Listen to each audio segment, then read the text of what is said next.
ಇವಳೆ ನೋಡು ನಮ್ಮ ತಾಯಿ ಯಾವ್ರೆ ಕೊಟ್ಟ ಶಕ್ತಿಯು ಊರಿಗೆಲ್ಲ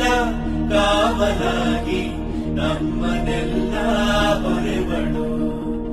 ಅನ್ನ ನೀಡಿ ಸಲಹು ತಾಯಿ ಕೈಯ ಹಿಡಿದು ನಡೆಸೋ ದೇವಿ ಇವಳೇ ಅನುಷ್ಕ ದೇವಿ ರಾಣಿ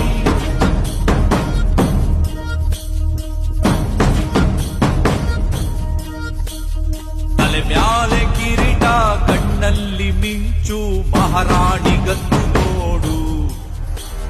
ಕತ್ತಿಯ ತೆಗೆದು ಸಿಡಿದೆದ್ದು ನಿಂತರೆ ದುಷ್ಟರ ಸಂಹಾರ ಪರವಾಗಿ ಬಂದವಳು ಊರಿಗೆ ಶ್ರೀರಕ್ಷೆಯಾದವಳು